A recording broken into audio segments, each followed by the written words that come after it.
Alabama, Louisiana tonight, Texas again. You're having a rough one with the ice. Hopefully that electricity stays on. Our friends down in Texas, we're thinking about you. I never thought we'd have to be thinking about our friends in Houston with power being out because of snow and ice, but hey, that's where we are. So we're thinking of you. Hang in there. Hopefully everything gets back to normal. What is normal anymore? I mean, the snow on the beaches down in Galveston. I don't even know what to say. I mean, it's cold here in St. Louis. We're finally above 0, so that's something. I think it was 14. I was like, God, I don't even need a coat. You know, it's like it's great. So the snow stopped this afternoon. I think we got about 9 or 10 inches total. So I was excited though. I got to use 4-wheel drive on my Jeep to get into it because I didn't plow the driveways and we have a little hill, so I had to keep from hitting my wife's car. So that was good. Hey, Alfred, happy Wednesday. All right, we're gonna talk trip report. So what number are we on? Excuse me, 1853. Okay. Okay, here we go. Welcome to episode 1853 of the Be Our Guest Walt Disney World Trip Planning Podcast. I'm your host, Mike Rallman from BeOurGuestPodcast.com and one of the senior agents over at the Magic for Less Travel. Happy Monday to you, and strap in, ladies and gentlemen. No holiday this week. You're going to school or work for 5 days straight. I know it's wrong.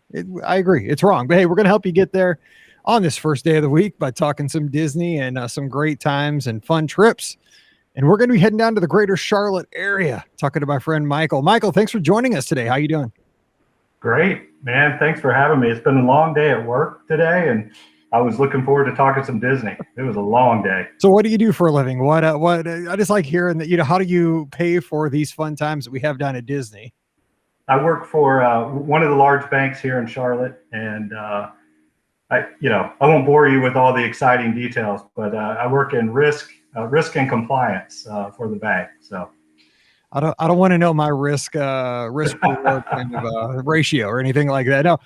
So let me ask you this though, because of course this past week the country was dealing with all this, ice and power outages and snow in play. Beaches are getting snow. I mean, it's been just nuts over the last couple of weeks. How's North Carolina fared? So in Charlotte, we have gotten rain. And it's crazy because I grew up about an hour and a half south of Charlotte in South Carolina. And we went down to see my sister and her family 2 weekends ago, and just for the day, just for a few hours. And we drove back and they got snow that evening and we just got dumped on with rain. So it was just that difference we were talking about, Mike, of a few degrees. And it was all rain here, and they got, it didn't stick, but they probably got an inch or so and were able to make snowmen and stuff like that. Yeah, no fun. I've always said, if it's going to be cold, it may as well snow. I do hate ice because ice makes the electricity goes out. That's happened here a few times. That's just miserable. You're cold. There's nothing to do. I mean, it's terrible. But yeah, there's nothing worse than a cold rain, like in February, right? I mean, like a 38-degree rain, that is just the worst. Like, give me some snow at that point. That's right. Yeah, and you can't even get outside. We try to get out and take walks during the day because we both work from home, my wife and I. And some days work dictates that, and other days the weather. We have a treadmill, but it's just not the same. I mean, even going out in 35-degree weather on a nice clear day is better than staying inside. Oh yeah, I got a love-hate relationship with the old treadmill. We love each other and hate each other at the same time. Thank God for the iPad to watch stuff. Anyway, let me ask you this too before we kind of get going onto the trip. Give us some background. I like doing this at the top of the show. Just kind of, why are you a Disney fan? What got you hooked on Walt Disney World first trip? Just, what has led you to the point where we're talking Disney and your trips today? Sure. Yeah. And I'm going to give a quick shout out to my daughter who's turning 11 today. Yes. My first princess. She's my oldest daughter. And I'm going to be in trouble if I don't give a shout out to my 7.5-year-old who's having a half birthday. All right. You got when you have daughters, you got to be everything's got to be equitable. I mean, that's right. I'm telling you. That's right. I mean, we didn't have half birthdays growing up, but now it's a thing, So, but yeah, I think like a lot of the listeners I've heard on the podcast and heard you talk to and call in and interview, very similar. I went probably when I was 5 or 6 to Disney World. Just had Magic Kingdom there. We weren't even staying on property. This would have been 76, 77, somewhere in there. I'm trying to find the pictures, by the way, of those, because I know they're around here somewhere. Oh, nice. But it didn't go again until really college, on a spring break one year, and then after that, I was it was probably 5 or 6 years later in my 20s, and then as my wife and I met, we started doing some of the Run Disney races. We got kind of hooked from that standpoint. And then as we started to build a family, we decided this was going to be our thing. I grew up going to the beaches of South Carolina. My wife grew up in Massachusetts, going to the coast. And we said, you know what, we like that, but let's do something different for our kids. And so we kind of made an effort to let's make an effort to go to Disney on a regular basis. That's very cool. Yeah, let me ask you this, because that's kind of the same thing with me. I went once as a kid, just kind of passing through on a trip from spring training up to Philadelphia for my dad's buddy who pitched for the Phils. But I didn't get to go back until like I was in college. And the thing that really kind of hooked me, and it was so weird, as I think back on this, because, I wish, again, I'm older, so we didn't have digital cameras back. Like I look at I grew up for like a quick weekend. We did the Give Kids the World thing in December. So I went down for like 3 nights, real fast, in and out, Give Kids the World for a full day, went to the parks a couple days, just hung out at the resort. I had like 7,000 pictures from like 3 days, because I take pictures of what I eat. I take pictures of outside the hotel, the room, everywhere I go. And, I wish I could see what that trip was like in college. The first time I went down, but like my memories, as I recall, were the things that kind of got me excited and want to learn more and go check out books at the library. I know, again, I'm old. There wasn't as much internet stuff back then, but it was almost just like how well the medians on the roads were manicured, the purple signs to get you from place to place, the entranceway to French Quarter when you pulled in to the resort, with all the lights, and they had jazz music playing, and you walked around, it looked like a little street, and the street names. I mean, it wasn't like the Magic Kingdom or Epcot or any big rides that got me excited. It was more like the logistics and how themed everything was, even lights, street lights. Was there anything like that kind of got you really kind of wanting to learn more about the place and visit more and more? Yeah, absolutely. And just to add to that, just how clean it is. I mean, it just, we have a local park, it's about 10 miles away, called Carowinds here. And I remember the first time I went to a water park at Disney, and we were going somewhere afterwards. So we took a backpack and we showered in the changing rooms and all that. And, there was, I think by the time we were walked out, someone had come in and cleaned the restroom again while we were in there. Just the attention to detail, how everything is clean and manicured, like you said. It feels like, you're at your resort when you're staying on property, but it feels like you're in this one huge, like, clean, manicured, themed resort. And everywhere you go, it's like that. It's just, there's not a bad site, there's not a bad place to go. It's just a really fun place, and it's a safe place, to take our kids and to feel safe as a family. Absolutely. All right. So before we talk about your 2 trips, one more thing. You mentioned Run Disney. My ears perked up. I have on my Marathon Weekend 2020 hoodie. God, I miss Run Disney. I miss my races, but again, talk about the treadmill.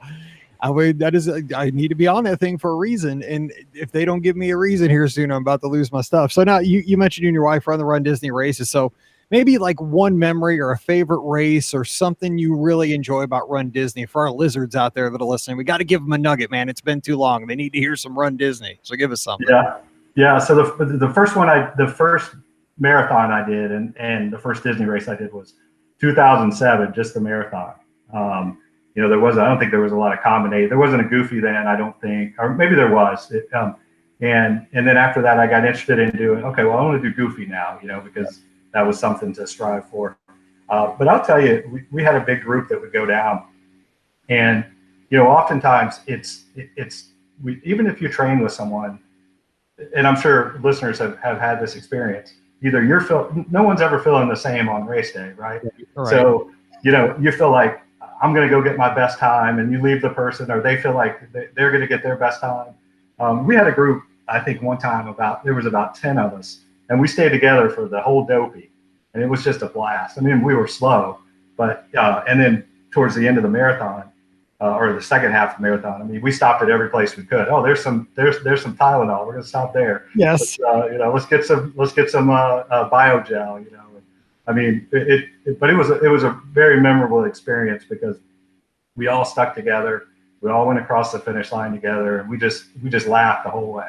Oh man, that's what it's all about, really. I mean, it's not about PRs, even though, there's been a couple weekends I've been down there without a big group. Of course, with the Lizards and, our running squad, we have a lot of folks there at any race. I mean, you always have friends, but there's been times, like you said, I've just gone off by myself. Like, I'm just going to go run this one as hard as I can and see what I can get.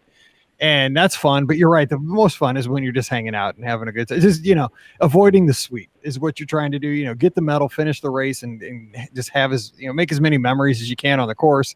And you cracked me up talking about the marathon Tylenol. Because, I mean, I remember, Candy at backstage at the studios and Tylenol at Wide World of Sports, they get you in. Yeah. That's exactly my strategy. Yeah, I would write it down. I would start writing it down on my bib. It was crazy because, especially for the marathon, you'd write down, okay, at this mile, I'm going to take a goo. At this mile, I'm going to do a salt tablet or whatever I had, because you just get delirious. And you can't do math. Like, when did I have the goo last time? So I had to start writing it down on my bib upside down so I could flip it up and look at it. That's a great idea. I never thought of that. Yeah, I just know I always had the goo right by the gas station over there by where the old racetrack used to be. I mean, it's like oh yeah, I miss it. That's sick. I can remember exactly where I take my Tylenol, where I take my goos, all that back by the stinky, garbage plant and stuff like that. Anyway, I'd give anything for that right now, but let's jump it. Let's talk about your trip for the Now Runner. So you guys went down in August and stayed for quite a while, but then you went back in December. Didn't have tickets and just kind of found some stuff to do just to be down there. But let's talk about the normal kind of ish August trip. Where'd you stay and how did that come about? Yeah, so we stayed at Grand Floridian. One of the things as we got more invested in Disney, we did join the Disney Vacation Club. We felt like, we took the tour and we were hooked, but then we really did go back and say, okay, if we're planning on coming every year, this makes sense. And you rationalize it. But I know there are a lot of people that rationalize it and then they may not take advantage of it. So we'll see as the kids get older. But right now, it's been a pretty good investment. We usually stay at Grand Floridian, although we'll mix it up. We have just on a side note, we have a trip this coming August, and we're going to stay 3 nights at the Beach Club and then move over to Grand Floridian just to kind of change locations, change it up a little bit. But yeah, so in both trips we stayed there. We only stayed a couple nights in December. We have my in-laws live south of Tampa, so we usually break up the holiday trip and we'll stop in Disney, and either we have tickets or we don't. And then, like you said, we didn't this time, so we knew it was going to be. We're going to shop and we're going to eat. We're going to do some exploring and just kind of and relax too. It was really nice on that trip because we got pixie dusted. We checked in. We had reserved a studio, and they had upgraded us to a 1-bedroom. So right off the bat, we were like, okay, this is gonna impact some of our plans because we slept in. We didn't have anywhere to be, and we just kind of some of the trip part of the trip we just lounged around the room, the hotel. I will say, okay, on the December trip where you didn't have tickets, because we're kind of talking about that real quick. I just want to echo how for a lot of folks, it's hard to realize going down to Walt Disney. I mean, I'm 1,000 miles away and you're decent distance from Charlotte. But the thing is, we went down because we were going on it. This was a few years back, but we were going to go on a spring break cruise. It was just Mallory and Pam and myself. Paige had a soccer tournament. She was still in high school. It got snowed out while we were gone. She could have gone on the cruise. She didn't play soccer. We still give her a hard time about that. You gave up a spring break cruise because you're going to play 2 soccer games that got canceled. But we didn't have tickets at the time. So we just stayed 2 nights at Art of Animation in a Little Mermaid room. And the thing was, I mean, we were just kind of passing through. We were driving. It was a cruise out of Miami. So we thought we'll stop in Orlando, kind of break it up for a couple nights, then continue on 3 more hours down to Miami the day of the cruise. And it was, the thing is, I know this is hard to believe, but it was so awesome because it was relaxing.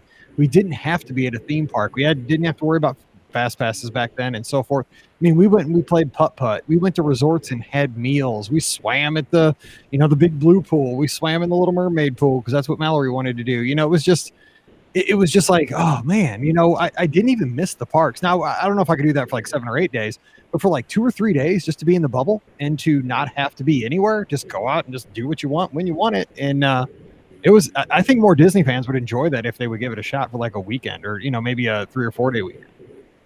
Yeah, no, absolutely. And we actually, we won't. I know we're not talking about this, but we're going down in about a month, and we're still debating on whether we're going to buy tickets. We renewed our annual passes. We were one of the ones that I got nervous. By the way, ours had lapsed, and then I was worried we weren't going to be able to renew them. So I renewed them a few weeks ago, but we haven't activated them yet. I think we'll probably wait till August because the water park's going to be open.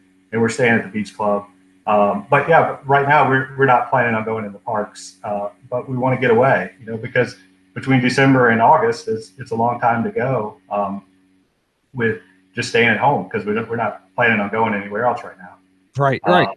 And I mean, there's so much more to do at Disney Springs. I mean, you mentioned that nowadays, even 4 or 5 years ago, there's probably twice as many places to eat, twice as many kind of experiential type things, whether it's like Everglazed donuts. I mean, yeah, you can go get a donut or a snack or, stuff like that, but it's also kind of entertainment. You can see the donuts and, getting them glazed, and you can go in the M&M store now and check out how they're, printing custom M&Ms. It's not just, I mean, it's retail and dining. That's what it is. But there is enough there to kind of entertain you that you could fill a night or a couple of nights just going through Disney Springs without theme park tickets. Yeah, and we did that in December. And one of the things, we've been in the Coca-Cola store. We'd never gone to the top, or I think we walked up there one day just to see what it was, but we never had ordered anything there. And we decided to do the around the world Cokes. I highly recommend that because it was, first of all, it was $16, and you got 16 kind of shots of Coke, which is plenty for the four of us. Like, we didn't even finish it really, but a few of them. And it was just so funny trying the different ones and looking at the cards and where they were from. And then you get to the infamous Beverly. Yes. And it's like nothing you could describe, which we had heard about, but almost as bad as that one was the one from China. I mean, I don't know what it was, but we were sitting there. It was a nice day. And there was another family doing the same thing. So we started talking to them. Oh, have you tried this one yet? So we kind of made some friends, and we hung out there about an hour and a half, just like goofing off and stuff. So it was unexpected fun. It's crazy how many friendships have been formed over Beverly, which is the grossest beverage, and it's like Motor Oil or something. I don't know. It's just, I couldn't do it. I tried every time at Club Cool, and our buddy Jay, we did a fundraiser for Give Kids the World probably 7 or 8 years ago. He did 43 shots of Beverly because we raised 43 grand that day.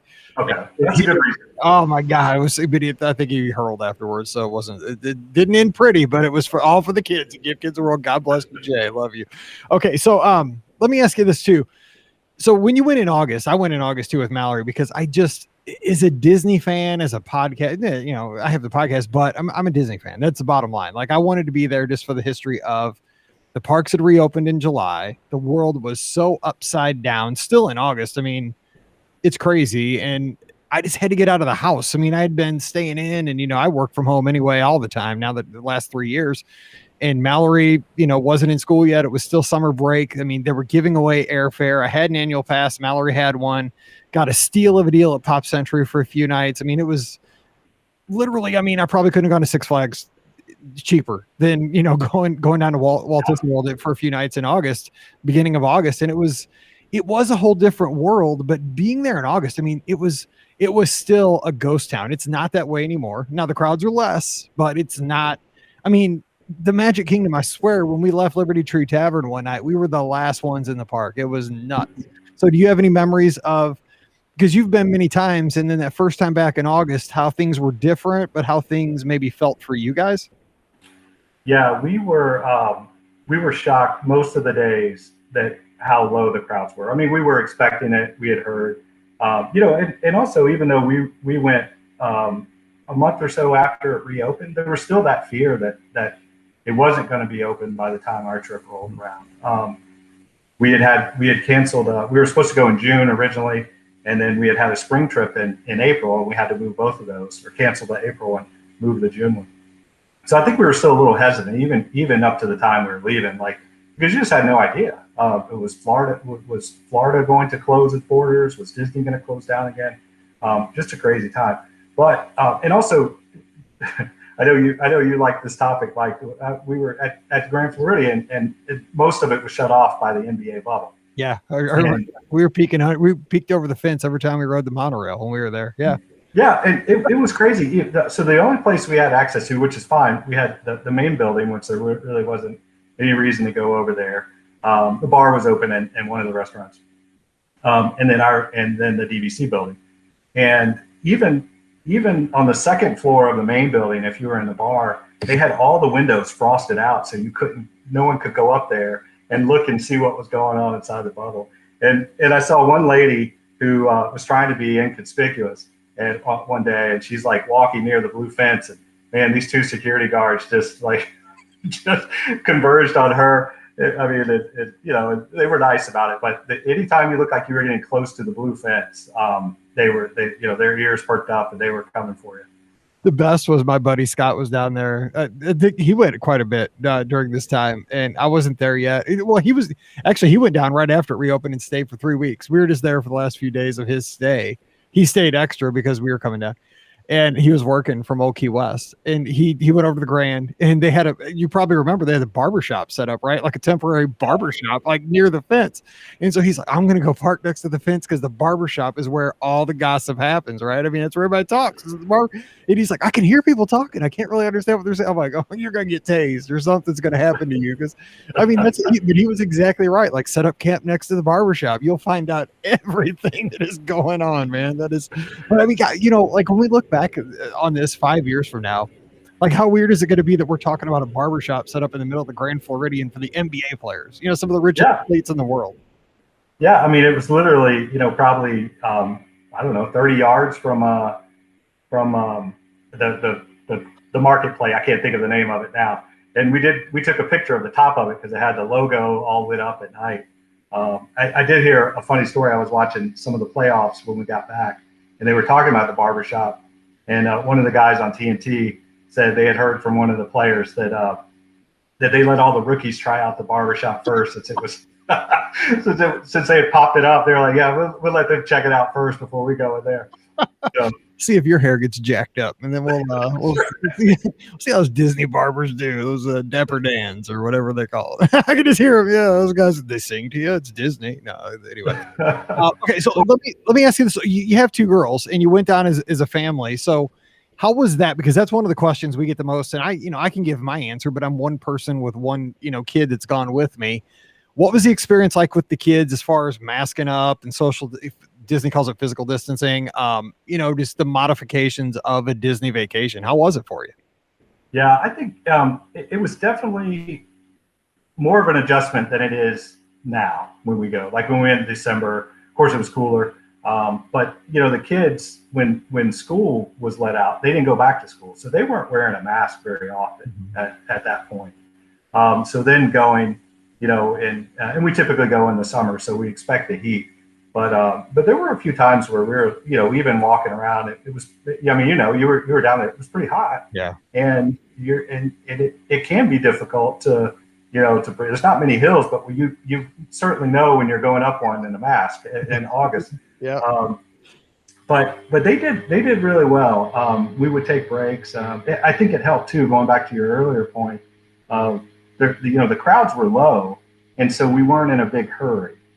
We got to do everything and more without running crazy all over the parks, and so that kind of helped too. Instead of running from fast pass to fast pass or trying to beat the lines, we were a little more relaxed. But they did all right. I mean, if we needed to take a break, we'd sit on a bench and drink some water and take the masks off and kind of do that.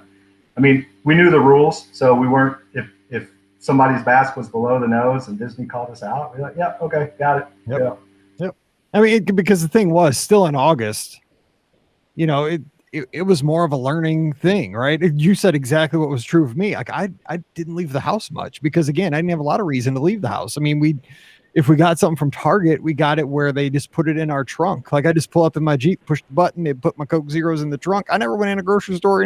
Pam did the grocery shopping, and I did that kind of stuff at Target. I work from home, and so when I went down in August, that was one of the few times that I'd had a mask on for any length of time. And it was hot. I remember one day at World Showcase, man, we were in there in the afternoon, and the sun was beating down.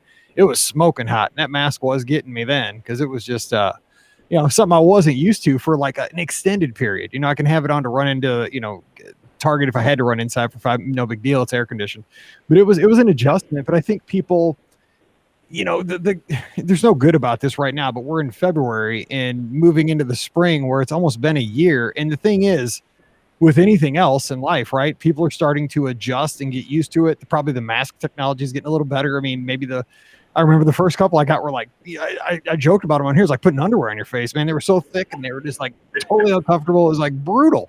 I think now they're getting more like, like a Run Disney shirt or something where they breathe a little better, but still protect you. I just think that we're adjusting, which is a good thing. But ultimately, I can't wait till the time until we can get back to like 2019. Just have fun. Yeah, absolutely. I don't know how much money we spent on masks. Probably like most people do. You found the ones that you liked, and fortunately, they weren't outrageous. They didn't. Most places didn't gouge you. They were $4 or $5, but we've got quite a few laying around, and some we never used again, and other ones we found work pretty well. We did have a washer and dryer in our room, so that helped too. We were able to. My wife was very good about taking some plastic Ziploc bags and making sure that the dirty ones went in one bag, and we always had a clean one, or the kids had a clean one, and then we would do that laundry if we needed to. See, that was the problem. It was just Mallory and I, so it was just her and her dad. And so we wore the same mask for a few days. Then it was like, we just bought there's a tie-dye one at Pop Century. Here it is. Let's both give it tie-dye ones. Wear those for a couple days, because you're right. They weren't that expensive. And the thing is, I've kind of made a thing. I'm not buying any more masks. Like I'm optimistic, and I know a lot of people are still buying them. I have a lifetime supply, and I hope that after like 2021, I don't have to ever put these things on again. But I mean, who knows? But I mean, the thing is, I was buying them like crazy. Same thing, and I think Disney just shows how, as a Disney fan, like you have to do the latest thing. Like it used to be a resort refillable mugs, or those Vinylmations. You know what I'm saying? Like it was like, oh, there's a new one. Scott was really bad about this. Scott has 1,000 masks. I mean, he would send me pictures. I'm like, I got like 7. That's good. Like, I mean, I have a Christmas one. I have a Halloween one. Like I hope I don't need an Easter one. I don't want one. It's just, but it is what it is. But it's you're right. I mean, I think we're adjusting, and we just do what we can to have a good time. So let me ask you. So when you went down in August, what do you like? Is there the one thing that sticks out from my trip was, again, leaving Liberty Tree Tavern, Scott's family, Mallory and I, we had a big meal. We were stuffed from Liberty Tree. Oh my gosh, we could barely move. We made the ADR for exactly at park closing, took our time eating. We didn't leave the restaurant until probably an hour and 15 minutes after park close, right at sunset, because again, the park was closing so early in August. It was crazy. And we got so many great pictures in front of the castle at sunset and in front of the partner statue. I mean, I'll never, ever forget that, because it was nobody else in the pictures, and nobody rushed us out either. So do you have anything that's going to stick out from that August trip that'll, be something you'll never forget because of the time and place? Yeah, I think, when we went to Animal Kingdom, and we knew we typically will only go one day to Animal Kingdom, just the way the trip works out and what everybody wants to do. But it was like that. I mean, there was hardly anyone else there. We did everything, probably within 2 hours of walk, and that was not even being in a hurry. But the same, as you mentioned, just standing in front of the Tree of Life and getting pictures made, and there's like just nobody else around. It was. I tell you, it was sad in a way. Yeah. It was. You'd kind of think before going like, oh, this is going to be great. There's not going to be any crowds, and some of the time it was, but the other times you're like, well, this just doesn't feel like the normal vacation where there's just a buzz and there's people all around you, and even if you're shoulder to shoulder, but that's what makes it exciting. Right. It obviously was good not to wait in line for all the rides, but outside of that, and around the hotels, they weren't. Not many of them were open. The DVC ones were open, and I think maybe a couple more. So you didn't even see the people milling around the resorts that you normally do. So I will say that was something that I won't I think I'll appreciate the crowds once we get back. That probably before I was, probably mumbling under my breath, like there's just too many people, Yeah, totally. I mean, that's one of those things like, oh, if I could only be the only one in the park, this would be such a great day. And now that we've experienced something, we're never going to be the only ones, but to an extent, as close as we can get to that, I felt the exact same way. People ask me like, why do you go over the 4th of July, or why do you go that week between New Year's or Christmas and New Year's? And I mean, I get it. I've been many times. So if I don't ride Soarin' on a trip, it's not going to make or break me. Where if it's a first time guest, that's a big deal. There's no attraction that if I don't ride it on a particular trip is going to make me lose sleep. I mean, I ride what I can when I can and have a good see shows and stuff. But the thing is, you mentioned it, kind of the fellow guests and the crowd is kind of the heartbeat of Walt Disney World. Just the energy of the sounds of excited kids running around and grandparents, seeing their kids do something for the very first time, or just when we were there, I mean, there were a lot of restaurants that were still closed in the theme parks and in the resorts, and some of the resorts still aren't open, and transportation modes weren't available. So you're exactly right. I mean, it's everything, positives and negatives, but it was exciting because we got, like, I saw the park hours. I'm like, man, this park's not open very long. But you know what? I didn't need the park to be open that long. I did everything. I was ready to go. It was so That's weird. right. But you're right. I mean, I think there's something to be said for a full park, because that is, it's really kind of meta, because you have to kind of have people doing all kinds of experiences around you to get the full experience. You need somebody riding on the omnibus going down Main Street on a morning at the Magic Kingdom just to kind of get the full experience. If everybody's just kind of walking in, there's a few people straggling in, it doesn't feel the same. That's exactly right. Well, I think too, you kind of have in the back of your mind, and Disneyland's still not open, right? But going back to August, everything was so uncertain, and just, I think, subconsciously or maybe even consciously, you're looking around and like, okay, how long can Disney sustain this? I mean, yeah. We all think they have billions of dollars, but at some point, and I think that's why we don't see restaurants open and we don't see certain things open, because it's just not economically feasible for them to open every restaurant right now. So I think you kind of have. I know I thought about that a few times, like, okay, and maybe that's why it was sad to me, because it was you're wondering like, are they going to have to close or close longer? Yeah. I mean, you saw it exactly right. Like, I was like, oh, I wish I could go to Liberty or to Columbia Harbor House. That's my favorite, to eat. And it wasn't open, still not. But who knows? It'll probably be open this weekend now that I said that, because that's how things work with our show.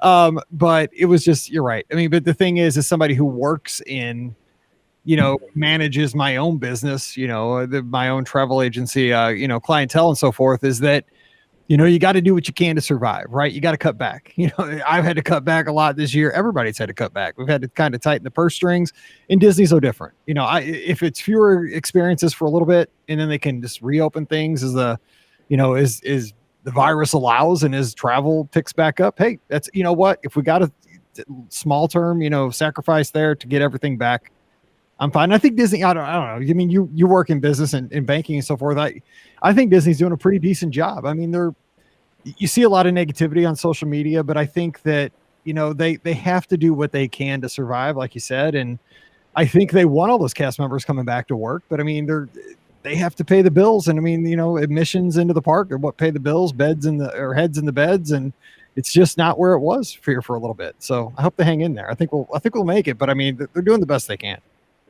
Yeah, I agree. I mean, I think, they usually I feel like they make good decisions that may not like them, but they're making decisions for a reason. And that's what we kind of told ourselves, because there were a lot of restaurants that we typically go to or that are on the rotation that just weren't open. You mentioned Columbia Harbor House.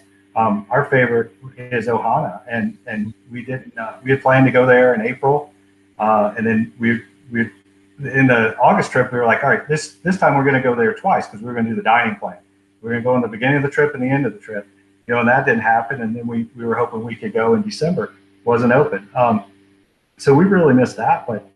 But Woody's Lunchbox, I mean, just something, we love Woody's Lunchbox. And that's something that wasn't open, not even the commissary. So we were really, and we knew all that going in. So it was nice in a way. It forced us to try new stuff. Yep. And some of it, like I have a note here I'm looking at, we had never gone to the Plaza restaurant before, and there was nothing like, not that it has to be fancy, but there was nothing over the top about the food, but it was all just amazing. I mean, it was. I had the meatloaf, and I think I was licking the plate. You know? So I love the meatloaf at the Plaza. I haven't had it for a few years, but I used to go there every summer because of the meatloaf. And it's such a little quaint little place. You know, you can see the castle outside the windows. Just like it's almost like eating in an old soda, like her old grandma's house or something, or a little soda fountain or something. But God, you're right, the meatloaf is awesome. My girls make fun of me because they brought some sundaes to the table, and they were I think they were supposed to bring chocolate ones, and they brought vanilla ones, and so they said, "Oh, well, you just leave them here. We'll bring." And I ate, you know, whatever they didn't eat, I was eating the sundaes, and they're still giving me a hard time. Like, Dad, eating 2 sundaes. Hey, that's what we do on vacation. You know what? I mean, my family knows what doesn't get finished is fair game for me. So heads up. That's great. So what you guys mentioned, you really like Ohana. So any other favorites that, or did you find a new, you mentioned the Plaza, but did you find anything else that kind of surprised you either in August or December, a new restaurant? Yeah. So, well, one of our favorites, and we've been there before, is Boathouse. We always make a point to go there, which I'll tell you, if there's any old fashioned drinkers in the in listening, it is the hands down the best old fashioned I've had at Disney. I don't know what they do to it, but it's amazing.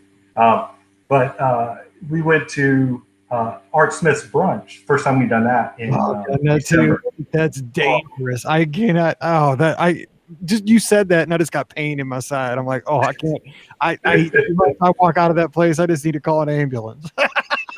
Yeah. I mean, it was, and I had that hallelujah biscuit that I heard you talking about too. We the same thing. We did. You were like brothers. It was so good. Great. Hey, and I learned something there too, because my family isn't the most adventurous. They're not the most adventurous eaters, and I'll try new stuff and try different stuff, and I wanted to get the deviled eggs, but no one else was going to eat them. So I asked and I was going to do it, and I asked our server, and I didn't know this, but you can order like 2 deviled eggs if you want, or you can order 4.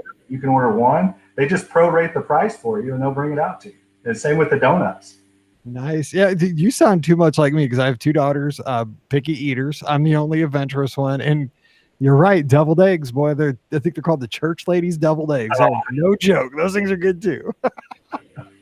Good. Oh man, that's so. Yeah, the hallelujah biscuit. Oh my gosh, that thing is so good. The brunch, though, you know, people.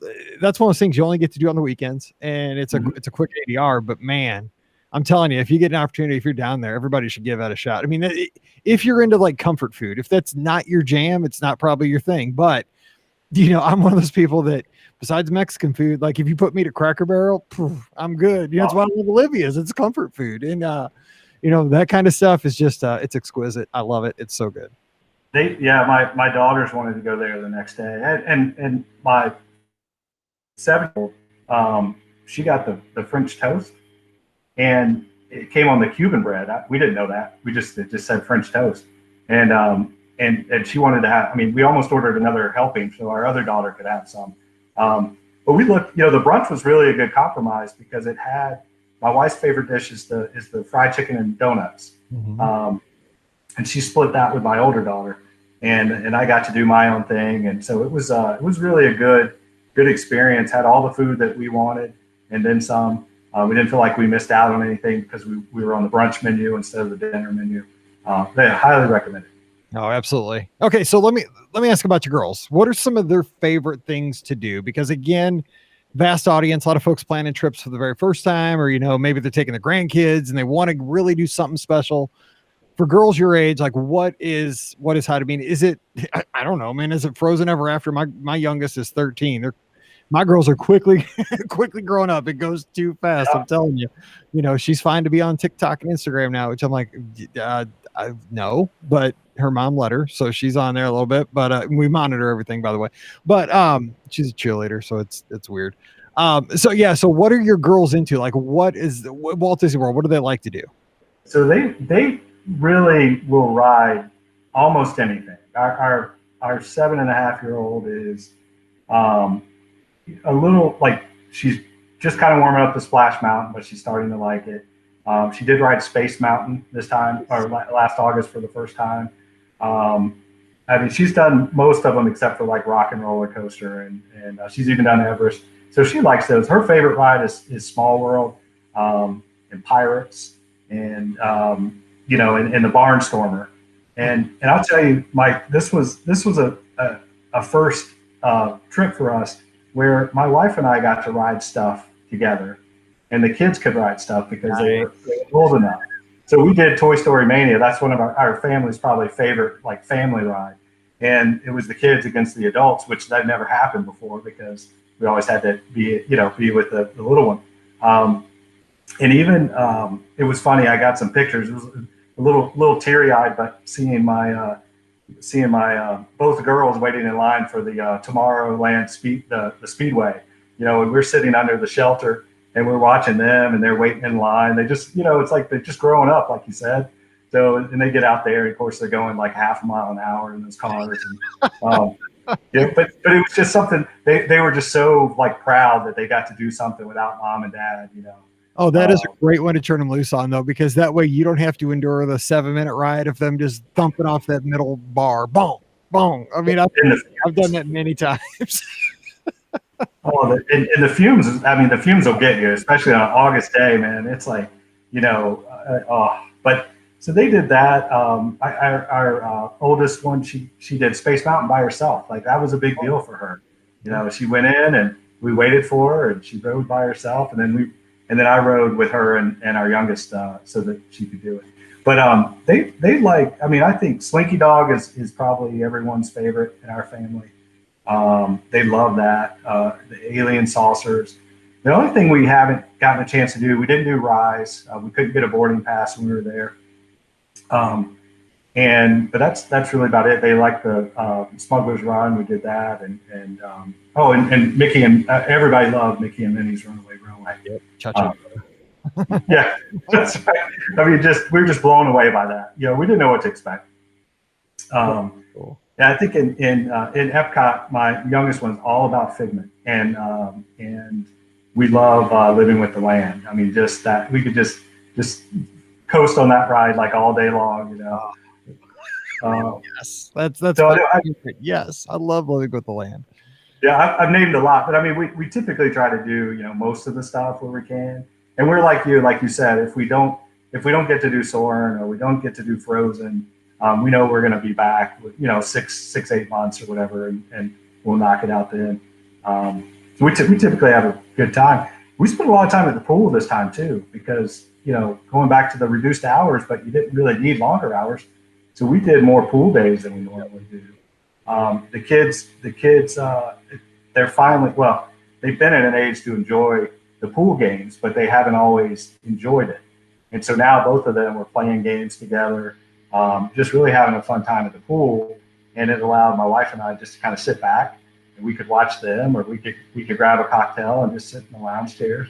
So it's kind of a different trip for us last year, in that we didn't have to be in the pool the whole time with our kids, or we didn't have to be on every ride with our kids. So I think we're starting to get to where you are, right, where you got to do separate stuff. Yeah, it's kind of weird because Paige. She's 11 years older than Mallory. So when I was first going down with the podcast in 2008, 2009, it was Paige and I, and Paige was, obviously like 11, 12, and Hannah, Pam's daughter from the show, they were the same age, and they had both been so many times that we felt comfortable, turning those two, as long as they were together, like we didn't want to turn them loose by themselves, but as long as they were together, we were good to let them go like to the side of the park, or, to go get something or come back. And, stuff like that. And they had cell phones and stuff, but you're right. I mean, Walt Disney World, I think is a kind of a great, no place is 100% safe, right? You got to use precautions no matter where you are, even if you're at home. But the thing is, I mean, it's a safe environment where that is an opportunity where, yeah, like you said, let them stand in line together, let them do an attraction, just stand back from a distance and kind of watch it happen, and, get the tear in your eye that the kids are growing up way too fast. But it is, I mean, it's one of those things that it is kind of a great transitional place to let them, because I mean, when you said like Toy Story Mania, while you had fun riding that with your wife, I'm sure the girls like felt super grown up, and that was like even though the ride is cool itself, probably the coolest part about that was that they were not riding with a parent, and on on the speedway, same thing. I mean, they got to gossip and stuff. They felt like, probably like teenagers at that point, but they probably had a great time out, doing that kind of thing.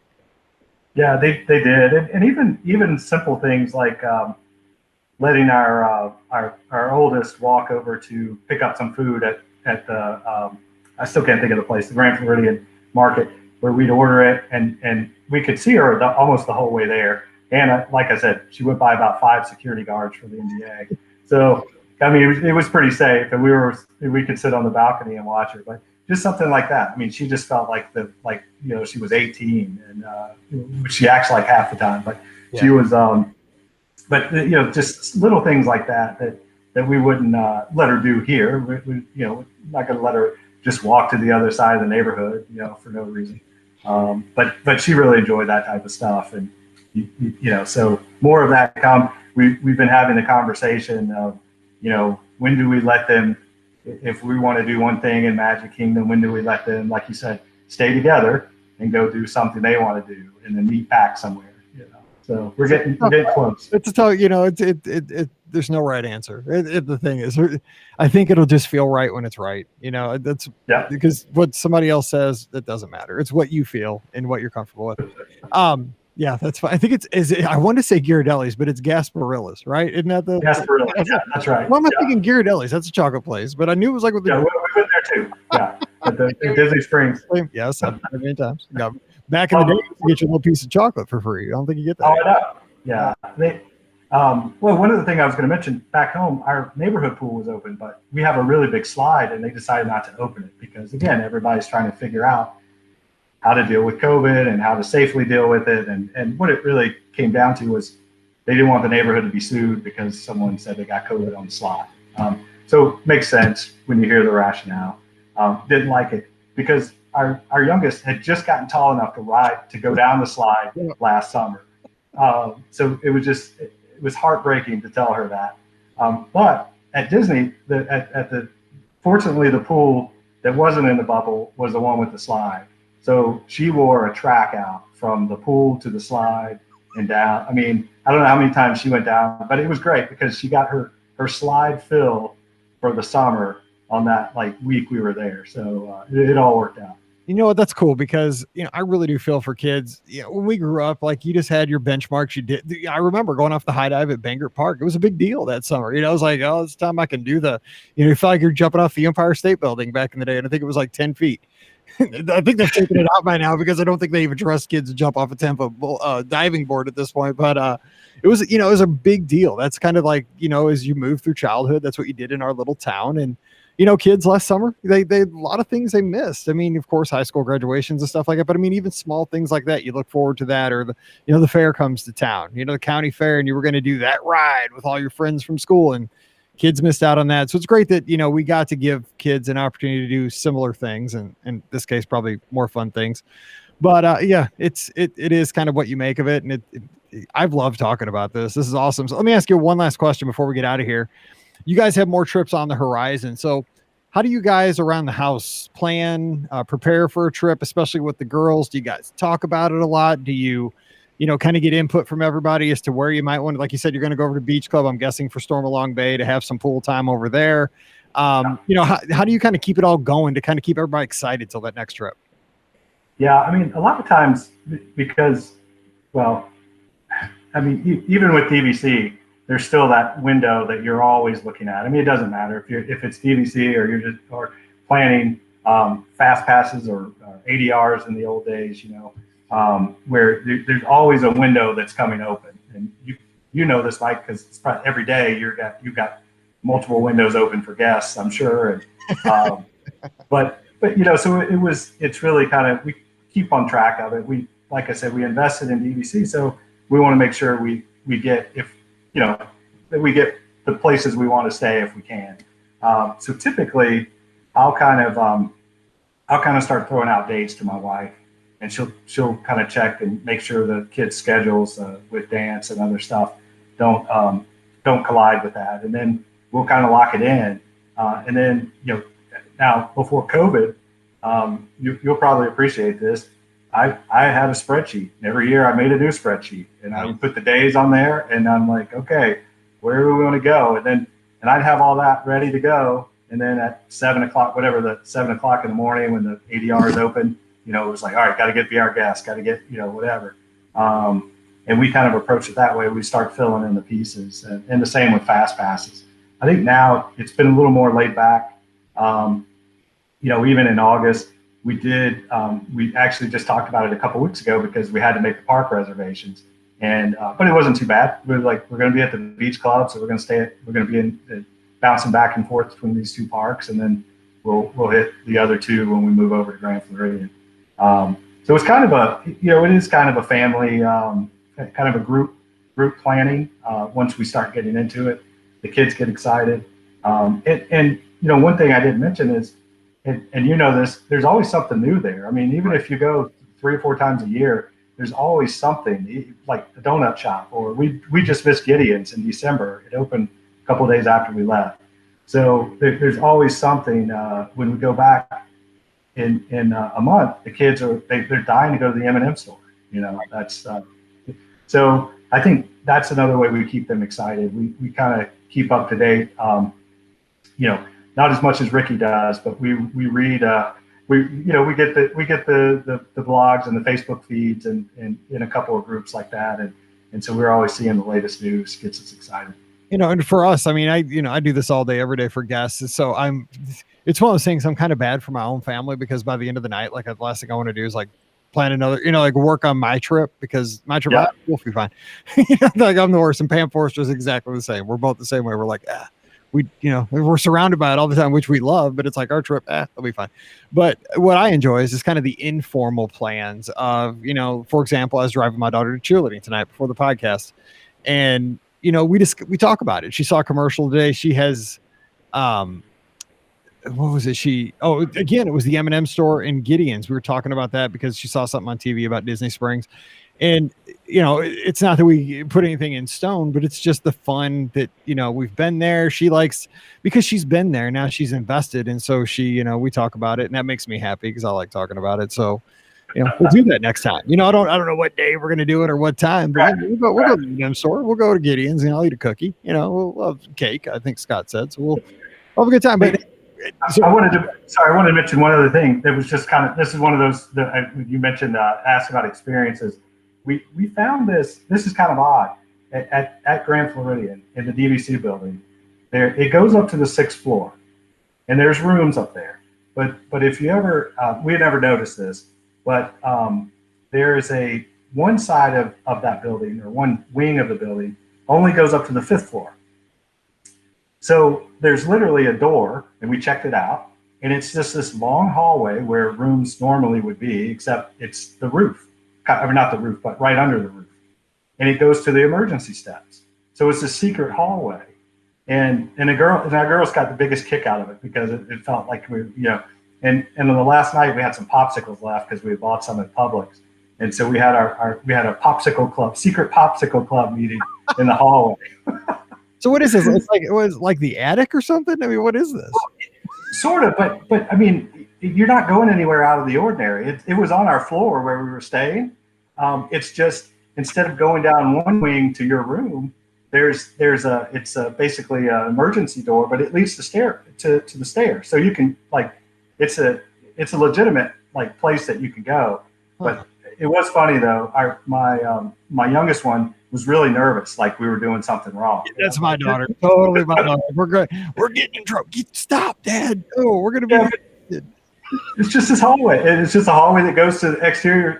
It goes to the stairs if you want to take that route. But just something neat that we found that we'll probably never forget. Every time we go there now, we go to the secret hallway. That's awesome. The secret popsicle club. That's cool. I love that. And that's the kind of stuff, again, I love that kind of stuff more than Space Mountain was great. That's the memory you'll remember. Your daughter freaking out because you're, in some place you're not supposed to be, which you actually totally be there. Yeah. That's awesome. Hey, I appreciate you taking the time, and hope you guys have some great trips here in 2021. Love to hear about them. But again, happy birthday to your daughter. Happy half birthday to the other daughter, because we can't miss that either. And, stay safe down there in Charlotte. Thanks for taking the time.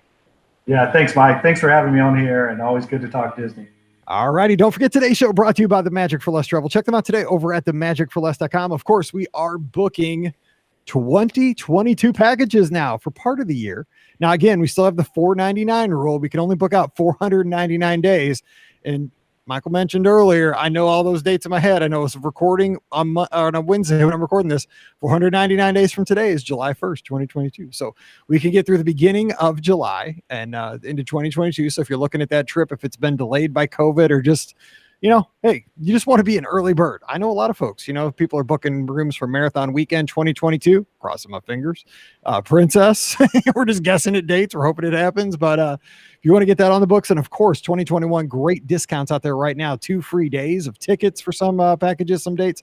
Also, great room discounts over at the moderate, deluxes, and values. So check it all out over at the Magic for Less. Fill out that no obligation quote form. Mention the show. And I promise you, I'll get back to you right away. We'll be planning a great trip. Check them out today over at themagicforless.com. Also, please use our Amazon affiliate link when you shop online. I appreciate that. beourguestpodcast.com/Amazon. And finally, a huge shout out to our patrons. You guys are awesome. Thank you so much for supporting the show, keeping us going. While travel's down just a bit, we're going to be back in 21, but I appreciate you hanging in there with us. If you'd like some extra content like Mike in the Midwest every Thursday, just visit patreon.com/beourguestpodcast. Give us a follow on the social media, Instagram and Twitter at beourguestmike. And of course, subscribe over on Facebook and YouTube. One more thing, we want to see you on Sunday nights, 7 o'clock Eastern, 6 o'clock Central. Scott and I get together to take your calls. We talk about the news of the week, and then, hey, everything's fair game. You want to talk Disney? You want to talk about Leave a Legacy over at Epcot? Tell us how ugly they are? That's cool. Want to tell us how awesome they are? That's cool. Whatever you want to do, just call us. We like talking Disney. We're going to do it with you and then put it out on the feed every Thursday. All right, time to get out of here and let's attack this 5-day week with zest. Let's make it awesome and make somebody's day today. How about that? All right, for Michael, I'm Mike. It's Mike and Mike in the morning. We wish you a great Monday. Time to head back to work, and we'll see you real soon. All right. Thanks so much. That's a great show. We have so much in common. That is spooky. Yeah, thanks for. I'll just talk. I'll talk to anybody. And you're easy to talk to, and we talk about one of our favorite things. So I'll go on all night. So yeah. No, I do too. Those packages came out yesterday, and I am buried. So, I saw that announcement, and I thought of you. I was like, oh, because I know you guys have made comments before, like when these packages drop and discount and free dining in the past, that you guys are just like underwater at that point. It's in a good way. It is. It's a great thing, but it's one of those things. It's my personality that, with the podcast, like I never want to miss a show. Like I want to be consistent. Like I'm one of those people. I can't go to bed and sleep well unless I know that I've at least gotten back to everybody and gotten everything rolling. And I like to complete as much as I can before bed. So I just, I don't like to leave loose ends ever. So I try to stay on top of everything as much as I can. So like these days is really trying, but it's a good thing. But I just, if somebody's going to ask me to help them with the trip, I want to make sure I give 100%. Right. And so it's one of those things. I just got to stay on top of it. Hey, one other thing I was going to tell you, because I know I hear you talk about Space Mountain and how it's just an adjustment, a back adjuster.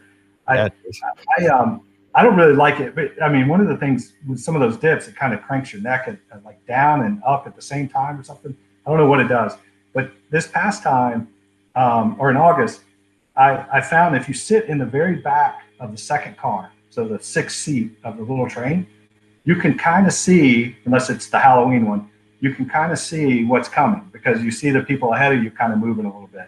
Right. And that helped me. Now I can do it, but sitting in the front or where I can't see what's coming, it just absolutely kills me. That is a great point. The front is the worst. If for some reason, like the middle seat too, as a tall person, like you get a little more leg room, I think, in the back and the front, like that's like with numbers 1, 3, 4, and 6. But okay. I think like 3 and 6 gave you the most leg room. Or maybe it's 1 and maybe it's the front of the cars. But you're right. If you can actually kind of anticipate that, I agree with you. I totally agree with you. Yeah, when you can see what's coming up. Oh. I love that ride, but that ride does not love me back. Oh. It's brutal. And just getting in and out of it. And I know my daughter's always like, Dad, hurry up. Like I'm going as fast as I can, man. This thing is super low. I mean, I think the Barnstormer was easier to get in and out of than that. Oh my God. When you said that, I just have wicked, like, just memories of trying to get crammed into that thing. Cause I'm 6'3", man. That thing is not, man. Mallory's next to me and I barely fit in that thing. Oh. Well, don't go to Legoland. We took our kids there usually, and it's a great park when we went. Like all the rides are like they are tight. If you're a regular sized person, they are tight. Oh no, it does look fun. I've seen all the pictures and all the video, the skiing show. I mean, it looks like it's well done. It's just probably, girls, and so they're not as, my girls were never into Legos, and they're 13 now, so I've dodged that. I don't think we'll have to do that one. So Universal, we might have to do Volcano Bay at least. They want to do that. Yeah, I think we're getting closer to Universal at some point as the kids get older. We looked at going in March, but I didn't realize tickets were more expensive than Disney, and I was like, well, I don't really want to spend all that money for a couple of days or whatever. But lately they're closing too for capacity. You got to watch that. Like over spring break, I bet that'll happen a lot. Now, I was going to say, at some point in the next, I don't know, whenever things start to open up on the West Coast, I'll be reaching out to you because we want to go to Hawaii and stay at Aulani, but on the way back, instead of coming straight back, we want to go to Disneyland, and because I've been there once for a race before they canceled them, but my family's never been, so I'll definitely be reaching out to you at that point. Absolutely, I'd love to help you out. All right, well, hey, I got a scoot, and I hear about upstairs, so that's my cue. But hey, thanks for taking the time, and again, happy birthday to your daughter on Monday. And if you ever need anything, just give me a yell. And when you get back from your next trip, definitely shoot me an email because I'd love to talk again. All right, sounds good, Mike. Thanks for having me. Stay safe. Thanks. All right. Bye. Bye.